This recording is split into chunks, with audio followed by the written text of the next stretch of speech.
Qu'est-ce qu'on va retrouver sur l'étape de ravitaillement et quels sont les bons conseils que tu peux donner à tous ceux qui vont s'élancer alors? Alors effectivement, changement de mode sur les contenants. Ouais. Mais là, on conseille à tout le monde de s'équiper en flasque, de le tester à l'entraînement.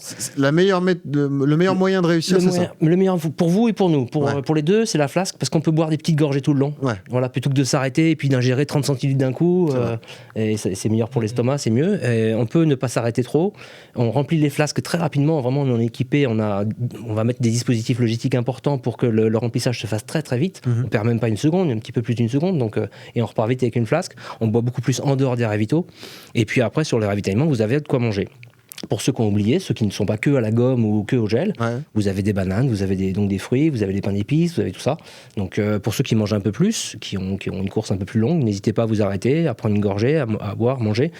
Les 5-10 minutes perdues sur un marathon en 4h, 4h30, c'est pas grave. Au contraire, c'est ce qui peut manquer à la fin. Donc on s'arrête 3-4 fois de manière bien posée, on boit bien, et on repart, on garde son matériel, ça permet de rechecker un peu tout ça. Et puis pour les plus rapides, oui, on s'alimente peut-être un peu plus rapidement avec les gommes ou avec peut-être un tiers de banane de temps en temps. Et puis les flasques. Donc nous, voilà, on a mis cette année encore des gobelets en carton pour une année de transition.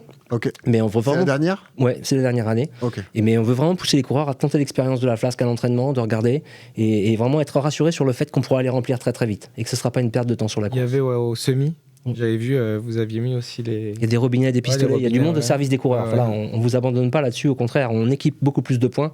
On met du ravitaillement plus fréquent, voilà, plus ta énergie, avec 2 ravitaillements ta énergie pour de la formule liquide aussi. Hein.